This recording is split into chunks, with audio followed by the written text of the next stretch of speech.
Good morning students. LBS गनोरा के YouTube channel में आपका हार्दिक स्वागत, अभिनंदन। पर्वतों का वर्गीकरण हम पढ़ रहे हैं बीए फर्स्ट ईयर भौतिक भूगोल में, फिजिकल ज्योग्राफी में।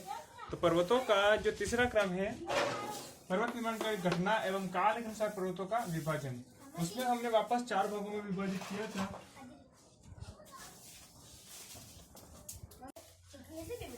तो हमने बात किया था कि किस तरीके से पर्वत निर्माण का घटना जो काल के अनुसार पर्वतों का विभाजन किया था। कैम्ब्रियन, इसको 4 भागों में विभाजित किया। कैम्ब्रियन युग के पूर्व के पर्वत कौन कौन से हैं? कैलिडोनियन पर्वत, वॉरिस्कन या हर्शियन पर्वत और अल्पाइन पर्वत। उसके बाद हम बात करेंगे भूसंनति अभिप्राय और भूसंनति संकल्पना का विकास किस तरीके से होता है, वो बात करेंगे बाद में। लेकिन बहरहाल हम यहाँ पर बात करते सबसे पहले कि पर्वतों का जो पर्वत निर्माण का घटनाएं हुई, कालक्रम हुआ है, उसके अकॉर्डिंग पर्वतों का विभाजन किस तरीके से। तो सबसे पहले आपने बात किया था कैम्ब्रियन युग के पूर्व के पर्वत, उसके बाद बात करेंगे कैलिडोनियन पर्वत, वॉरिस्कन या हर्शियन पर्वत और अल्पाइन पर्वत। तो सबसे पहले हम बात करते हैं कैम्ब्रियन युग के पूर्व के पर्वत।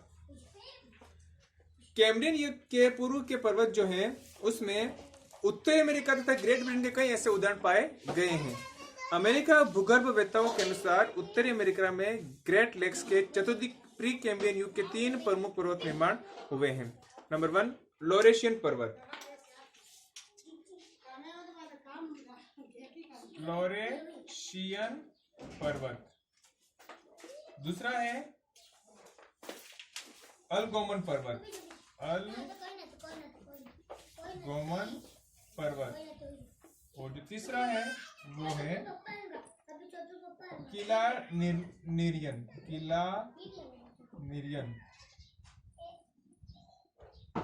पर्वत।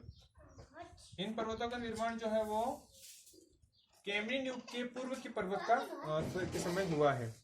आगे बात करते हैं हम यूरोप महाद्वीप के फेना स्कैंडिया में भी प्री कैम्ब्रियन के पर्वत मिले हैं। इसी प्रकार स्कॉटलैंड के उत्तरी पश्चिमी उच्च भाग में एंजेलिस के युग के पर्वत के लक्षण पाए गए हैं। बनावट में जटिलता तथा अनाच्छादन के फलस्वरूप इन पर्वतों का वास्तविक रूप आंशिक रूप में भी विद्यमान नहीं है। केवल अनुमानों के आधार पर ही उनका विवरण प्रस्तुत किया जा सकता है। भौतिक दृष्टि से इन पर्वतों का महत्व नगण्य ही है। सेकेंड जो है वो बात करते हैं हम कैलिडोनियन पर्वत। तो कैलिडोनियन पर्वत की पर्वतीकरण की क्रिया जो है वो पैलेयोज़ोइक कल्प के विभिन्न युगों में संपन्न हुई है तथा यह अनुमान किया जाता है कि कैलिडोनियन पर्वतों का निर्माण सिलुरियन, डिवोनियन और पर्मियन युगों में हुआ है। सिलुरियन, डिवोनियन और पर्मियन युगों में कैलिडोनियन जो पर्वत है उसका निर्माण हुआ है। स्कॉटलैंड के प्राचीन पर्वत कैलिडोनिया के आधार पर उपयुक्त समयों के निर्मित सभी पर्वतों को कैलिडोनियन पर्वत क्रम के पर्वत कहा जाता है। इस पर्वत निर्माण की घटना के समय उत्तरी अमेरिका के अपलेशियन पर्वत, पर्मियन युग के टेगानिक पर्वत, यूरोप के स्कॉटलैंड के पर्वत, आयरलैंड के पर्वत, स्कैंडिनेविया पर्वत, दक्षिण अमेरिका के ब्राजीलाइट्स और भारत के अरावली पर्वत जो है वो कैलिडोनियन पर्वत के उदाहरण हैं। महादेव तथा सतपुड़ा पर्वतों का सृजन हुआ है, परंतु वर्तमान समय में अनाच्छादन के फलस्वरूप इनका वास्तविक रूप नहीं मिलता। अधिकांश पर्वत घर्षित या अवशिष्ट पर्वतों के प्रमुख उदाहरण हैं। कई पर्वतीय क्षेत्रों में अपरदन चक्र की कई घटनाएं पूर्ण हो चुकी हैं तथा ये पेनिप्लेन के रूप में विद्यमान है। आगे हम बात करते हैं हर्शियन पर्वत। तो हर्शियन पर्वत जो है या वॉरिस्कन पर्वत कहते हैं, तो उसका जो निर्माण है वो एक अपने अलग क्रम में हुआ है। किस तरीके से? जैसे कि सिलुरियन और डिवोनियन युग होया, सिलुरियन एवं डिवोनियन युग, सिलुरियन और डिवोनियन। इन युग के में कैलिडोनियन पर्वतीकरण के बाद एक शांत काल आरंभ होता है जो कि समस्त कार्बोनिफरस युग तक विस्तृत रहा। बाद में अर्थात आज से करीब 27 करोड़ वर्ष पूर्व पर्मियन युग में पुनः तृतीय पर्वतीकरण सक्रिय हो गया। भूपटल के हर्शियन पर्वतों का सृजन हुआ। जर्मनी के हॉर्ज पर्वत के आधार पर इस पर्वतीकरण को हर्शियन अंचल कहा जाता है। इस पर्वतीकरण का सबसे अधिक विकास यूरोप तथा उत्तरी अमेरिका के अपलेशियन पर्वतों में हुआ। स्वेस महोदय के अनुसार यूरोप के हर्शियन पर्वतों को 2 क्षेत्रों में विभाजित किया जाता है। नंबर 1 आर्मोरिकन पर्वतीकरण, जिसमें ब्रिटिश द्वीप तथा पश्चिमी फ्रांस के मोड़ों को सम्मिलित किया जाता है। दूसरा वॉरिस्कन पर्वतीकरण, जिसमें यूरोप के अन्य हर्शियन पर्वतों को सम्मिलित किया जाता है। और परमो कार्बोनिफरस पर्वतीकरण के आर्मोनीकरण मोड़ों के उदाहरण ब्रिटिश द्वीप में 4 क्षेत्रों में पाए जाते हैं। वो 4 क्षेत्र कौन कौन से हैं, आइए बात करते हैं।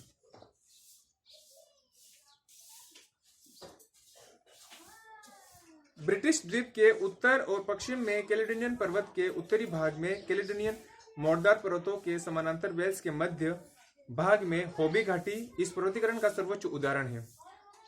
नंबर 3 डिवॉन कार्नवाल एवं ब्रिटेनी में। नंबर 4 इंग्लैंड के उत्तर में।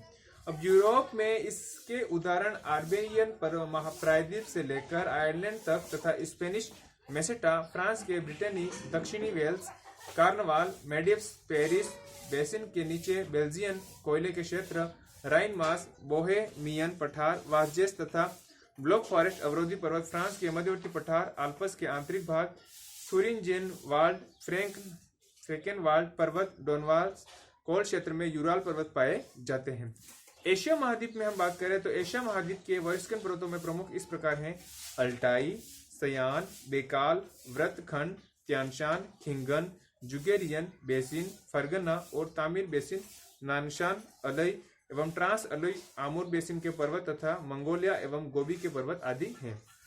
भूगर्भवेत्ता चीन के सिंगलिंगशान को भी वारिस्कन पर्वतीकरण के उदाहरण बताते हैं और यह विश्वास किया जाता है कि जापान की चिगुकू श्रेणी दक्षिणी होंशु प्रांत एवं सिंगलिंगशान का बड़ा हुआ रूप है, परंतु रिक्तोफेन ने इस विचार को उलट बताते हुए जापानी विद्वान यामाकी ने इसे कुनलुन पर्वत दक्षिणी चीन का विस्तृत रूप बताया है।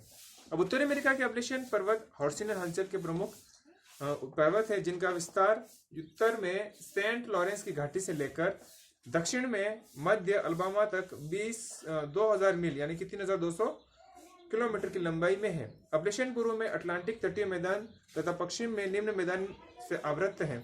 औसत चौड़ाई 250 से 300 मील यानी कि 402 से 482 वर्ग किलोमीटर है तथा समस्त क्षेत्र 5 लाख वर्ग मील यानी कि 13,80,000 वर्ग किलोमीटर से अधिक है। साधारण तौर पर अपलेशियन मोड़ों की दिशा उत्तर पूर्व से दक्षिण पश्चिम की ओर है।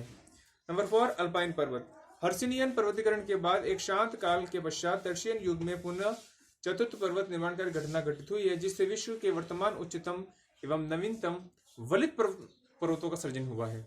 इस पर्वतीकरण के दौरान निर्मित पर्वतों को अल्पाइन क्रम यूरोप के आल्प्स पर्वत के आधार पर कहा जाता है। यद्यपि अल्पाइन पर्वतों का निर्माण एकमात्र टर्शियरी युग में ही संपन्न नहीं हो पाया, तथापि इस काल के अधिकतम पर्वत निर्माण हुए, अतः इसी आधार पर अल्पाइन पर्वतों को टर्शियन पर्वत भी कहा जाता है। पिछली 3 पर्वत निर्माणकारी घटनाओं के अनुसार अल्पाइन पर्वतीकरण का समय भी लंबा तथा विभिन्न महाद्वीपों के अल्पाइन पर्वत अलग अलग समय में निर्मित होने के कारण एक समय वाले तो नहीं परंतु समकक्ष अवश्य हैं। वास्तव में अल्पाइन पर्वतों का निर्माण टर्शियरी युग के पहले मेसोजोइक महाकल्प के अंतिम समय में ही प्रारंभ हो गया था तथा यह पर्वत निर्माण इयोसीन, ओलिगोसीन, प्लायोसीन और प्लेस्टोसीन के मध्य तक चलता रहा। चूंकि अल्पाइन पर्वतीकरण का अधिकतम भाग इयोसीन, ओलिगोसीन तथा प्लायोसीन में संपन्न हुआ, अतः इस पर्वतीकरण को टर्शियरी हलचल कहा जाता है। अल्पाइन पर्वतीकरण इतना अधिक विस्तृत था कि एक पर्वतमाला का निर्माण भी कई भिन्न भिन्न समय में हुआ है। उदाहरण के लिए हिमालय पर्वत की 3 श्रेणियों का निर्माण क्रम से इयोसीन, मायोसीन और अंतिम प्लायोसीन एवं पूर्व प्लेस्टोसीन युग में हुआ है। इस प्रकार निर्माण काल के आधार पर अल्पाइन पर्वतीकरण को 3 अवस्थाओं में विभाजित किया जा सकता है। पहला, नवीन अल्पाइन पर्वतीकरण यानी कि नवीन टर्शियरी, और जो समय है ऊपरी मायोसीन से लेकर प्लायोसीन के बाद तक। सेकेंड, मध्य अल्पाइन पर्वतीकरण प्राचीन टर्शियरी से जो अवस्था थी वो प्राचीन टर्शियरी, इसका समय जो है ओलिगोसीन से निचले मायोसीन तक। अगला है तीसरा, प्राचीन अल्पाइन पर्वतीकरण यानी कि टर्शियरी से पूर्व का समय, इयोसीन से पूर्व, इसका जो समय है वो इयोसीन से पूर्व। इस तरीके से अल्पाइन पर्वतीकरण के फलस्वरूप प्राय हम हर महाद्वीप में विस्तृत तथा उच्च वलित पर्वतों का निर्माण हुआ है तथा कुछ प्राचीन पर्वतों को पुनः उत्थान हुआ है। इस हलचल के कारण उत्तरी अमेरिका में रॉकीज पर्वत, दक्षिणी अमेरिका में एंडीज पर्वत, यूरोप में अल्पाइन पर्वतीक्रम, मुख्य आल्प्स, कार्पेथियन, पेरेनीज, बाल्कन पर्वत, काकेशस, कैंटेनब्रियन पर्वत, एपिनाइन, दिनारिक आल्प्स आदि, अफ्रीका के एटलस पर्वत, एशिया के हिमालय पर्वत और पामीर की घाट से निकलने वाले नवीन वलित पर्वत जाग्रोस, एल्ब्रुस, कुनलुन आदि। म्यांमार के वलित पर्वत, पूर्वी एशिया के वलित पर्वत एवं पूर्वी द्वीप समूह के वलित पर्वतों का निर्माण संभव हुआ है। तो इस तरीके से जो पर्वतों का क्रम है एक तरीके से वो यहाँ पर जो पर्वतों का विभाजन है वो यहाँ पर कंप्लीट होता है। जैसे कि कैम्ब्रियन युग के पूर्व के पर्वत जो है लोरेशियन पर्वत, अलगाउमेन पर्वत, किला, निर्मियन पर्वत, कैल्डियन पर्वत है, मरिस्कियन पर्वत, ये सिलियन डिवोनियन युग के और अल्पाइन पर्वत। इस तरीके से यहाँ पर पर्वत निर्माण करने की जो घटना है और काल के अनुसार पर्वतों का विभाजन वो यहाँ पर कंप्लीट होता है। अब हम बात करते हैं भूसंनति। विद्यार्थियों, भूसंनति को समझने के लिए हमें बहुत सारे कॉन्सेप्ट हैं और बहुत सारे इसमें विचारधारा अलग अलग विद्वानों ने अलग अलग तरीके से दी है। सबसे जो मेजर टॉपिक है वो पर्वतों के निर्माण में जैसे कि बहुत सारे सिद्धांत आए हैं, कॉबर का आया है, प्लेट टेक्टोनिक्स आया, होम्स का आता है, बहुत सारे वर्णन आते हैं, बहुत सारे सिद्धांत आते हैं। लेकिन हमें एक तरीके से सिलिके से इस पे भूसंनति पे बात करते हैं। तो भूसंनति जो है वो उसको पढ़ने से पूर्व हमें उसका जो भूगर्भिक इतिहास है महाद्वीप और महासागरों का उस पर प्रकाश डालने की आवश्यकता है कि भूसंनति होता क्या है। आइए हम बात करते हैं भूसंनति की। भूसंनति का सबसे पहले बात करेंगे हम अभिप्राय। तो अभिप्राय क्या है, यानी कि भूसंनति का आशय क्या है। महाद्वीपों एवं महासागरों के भूगर्भिक इतिहास का अध्ययन करने से ज्ञात होता है कि प्रारंभ में स्थल के कई चिटपुट भाग थे जो दृढ़ और स्थिर थे। इन इस प्राचीन स्थिर खंडों को दृढ़ भूखंड, रिजिड मास कहा जाता था। यह दृढ़ भूखंड एक ऐसे भागों से आवृत थे जो कि भूगर्भिक इतिहास में सदैव परिवर्तनशील एवं गतिशील रहे। यानी कि आपने continental drift theory, continental displacement theory, ऐसे बहुत सारे सिद्धांत जो शुरू में महाद्वीप और महासागरों की उत्पत्ति कैसे हुई उसमें आपने पढ़ा कि प्राचीन समय में मतलब लगभग हर किसी विद्वान की जो संकल्पना थी उसमें यह बताया गया है कि प्राचीन समय में ये जो आज महाद्वीप महासागर हमें दिखाई दे रहे हैं वो एक तरीके से चिटपुट में विभाजित थे।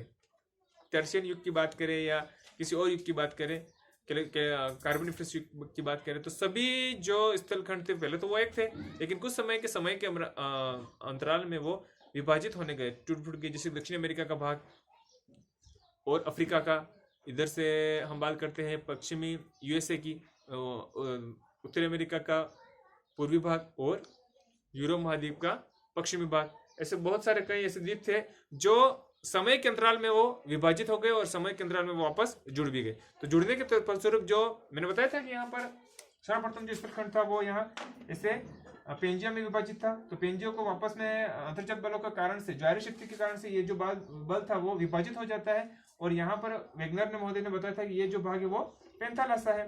पेंथालासा यहाँ पर ये अंगारालैंड और ये कोडवानालैंड। तो समय के तद्भव में यहाँ पर इन दोनों प्लेटों में सबडक्शन होता है। सबडक्शन के फलस्वरूप ये भाग विभाजित हो जाते हैं। विभाजित से ये भाग जो था स्थल भाग में, यहाँ पर उत्तरी गोलार्ध में स्थल भाग बना, स्थल गोलार्ध को भी कहता, पूरा कॉन्सेप्ट जो हमने पढ़ा।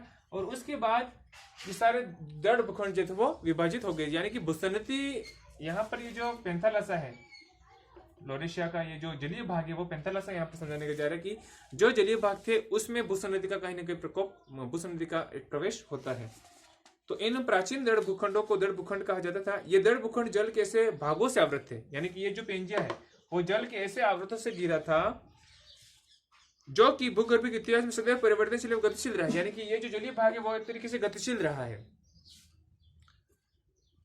इन जलीय भागों को भूसंनति की संज्ञा दी गई, यानी कि ये जो जलीय भाग है उसको ही भूसंनति कहा गया है। साधारण अर्थ में भूसंनति का तात्पर्य जल पूर्ण गर्त से लिया गया है, यानी कि जो जलीय गर्त है उसको हमने भूसंनति कहा है। जल में तलछट का जमाव होता है। वर्तमान समय में प्राय सभी विद्वान यह मानते हैं कि प्राचीन अथवा नूतन सभी प्रकार के वलित पर्वतों का आविर्भाव भूसंनति से हुआ है। यदि वर्तमान वलित पर्वतों, हिमालय, आल्प्स, रॉकीज की ऊंचाई तथा उसमें संलग्न चट्टानों की गहराई को देखा जाए तो भूसंनति को अति गहरा होना चाहिए। परंतु इन पर्वतों की चट्टानों में मिले सागरीय जीवों के अवशेष उथले सागर में रहने वाले हैं, अतः भूसंनति उथले जलीय भाग होती है। इनमें तलछटी जमाव होता रहता है जिस कारण उनकी तली निरंतर नीचे धंसती जाती, यानी कि सबडक्शन है। परिणाम स्वरूप अधिक गहराई तक अवसादों का जमाव हो जाता है। इसी तरह वर्तमान वलित पर्वत अत्यंत लंबे हैं परंतु उनकी चौड़ाई कम है। इस आधार पर भूसंनति को अधिक लंबी किंतु कम चौड़ी माना जाता है। भूसंनति को उपयुक्त विशेषता उथली, लंबी किंतु संकरी के आधार पर भूसंनति की निम्न परिभाषा प्रस्तुत की जा सकती है। यानी कि भूसंस्कृति को हमें परिभाषित करना हो तो इसको इस तरीके से करेंगे। आप इसका स्क्रीनशॉट ले लीजिए क्योंकि मैं इसको हटा रहा हूं।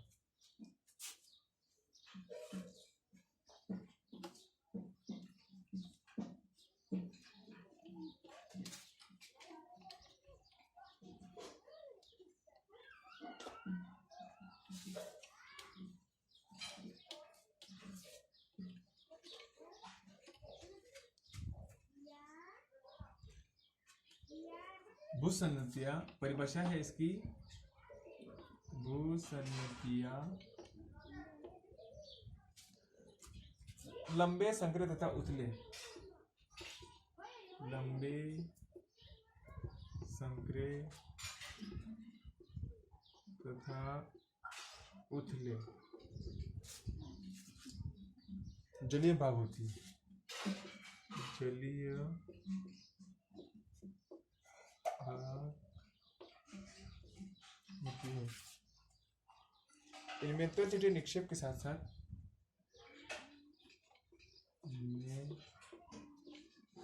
तलछटीय निक्षेप के साथ साथ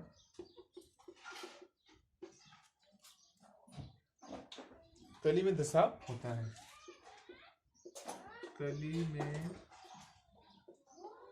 धसाव होता है। इन्हें हम भूसंस्कृति कहते हैं। यानी कि भूसंस्कृतियां लंबे, संकरे तथा उथले जलीय भाग होती हैं।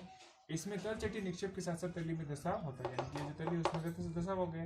ये मैंने बताया सागर तल, ये सागर तल है, ये भूसंस्कृति, जल जल, ये स्थल स्थल, ये भूसंस्कृति। तो भूसंस्कृति की उपयुक्त विशेषताओं के अलावा इसकी जो अन्य मूलभूत विशेषता होती है वो भूसंस्कृति नंबर 1, भूसंस्कृति का रूप सदैव एक सा नहीं रहता। इसका भूसंस्कृति का जो रूप है वो सदैव एक सा नहीं रहता। नंबर 2, भूगर्भिक क्रिया तथा परिवर्तनों के कारण इनकी स्थिति, आकार और विस्तार में परिवर्तन होता रहता है। यानी कि भूगर्भिक जो क्रिया होती है उन क्रियाओं के आधार पर इनकी जो स्थिति है, आकार है और विस्तार है उसमें परिवर्तन निश्चित रूप से होता रहता है। नंबर 3, भूसंस्कृतियां गतिशील होती है। नंबर 4, भूसंस्कृतियां भूगर्भिक इतिहास के कई युगों से गुजर सकती हैं। नंबर 5, भूसंस्कृतियां को प्राय 2 भूखंडों में के बीच होती है। इन तटीय भाग को अग्रदेश फोरलैंड कहते हैं। क्या कहते हैं? अग्रदेश या फोरलैंड, फोरलैंड कहा जाता है। तो तटीय भागों में अग्रदेश यानी कि तटीय भाग, तटीय भाग। अब हम बात करते हैं कि इसकी जो संकल्पना है उसका विकास कैसे हुआ। भूसंस्कृति की संकल्पना का विकास कैसे होता है, आइए बात करते हैं। क्योंकि इसमें बहुत सारे विद्वान ऐसे हुए हैं जिन्होंने अपने अपने तरीके से इसको डिफाइन करने का प्रयास किया है। इस क्षेत्र में प्रथम सराहना प्रयास जो हॉल और डाना नामक 2 विद्वानों को माना जाता है। यद्यपि भूसंस्कृति संकल्पना का सिद्धांत के रूप में प्रतिपादन हॉग ने किया, परंतु इस संकल्पना का सूत्रपात हॉल तथा डाना दोनों को माना जाता है। हॉग तथा डाना, हॉग तथा डाना का मत, यानी कि हॉग और डाना नामक 2 विद्वान हुए हैं। उन्होंने भूसंस्कृति के बारे में सबसे पहले संकल्पना का सूत्रपात किया और उनके अकॉर्डिंग सारी भूसंस्कृतियां होती है। तो हॉग और डाना की संकल्पना में डाना ने अध्ययन तथा अवलोकन के आधार पर पता लगाया कि वलित पर्वतों में पाई जाने वाली चट्टानें जो सागरीय उत्पत्ति होती हैं, वलित पर्वतों में पाई जाने वाली जो चट्टानें सागरीय उत्पत्ति की हैं, इन चट्टानों का जमाव ऐसे सागरों में हुआ है जो लंबे, संकरे तथा उथले होते हैं। इस प्रकार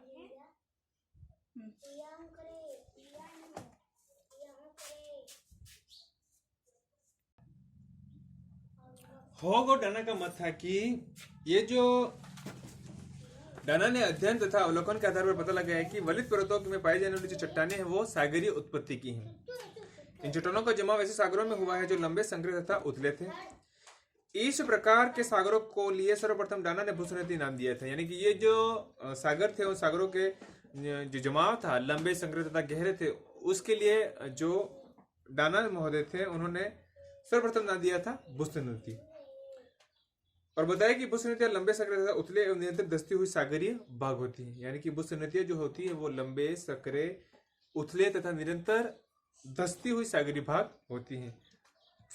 हाल ने बुस्त नदी को पर्याप्त प्रकाश डाला और सर्वप्रथम वलित पर्वतों एवं बुस्त नदी के बीच संबंध स्थापित किया। उन्होंने बताया कि वलित पर्वतों की चट्टानों का निक्षेप उथले सागर में हुआ है। निक्षेप के कारण बुस्त नदियों की तली में धसाव होता रहता है, परंतु जल की गहराई में परिवर्तन नहीं होता। बुस्त नदियां लंबाई की अपेक्षा कम चौड़ी होती है, ऐसा पॉल महोदय ने बताया। अब हम बात करते हैं नंबर 2, हाग महोदय की संकल्पना।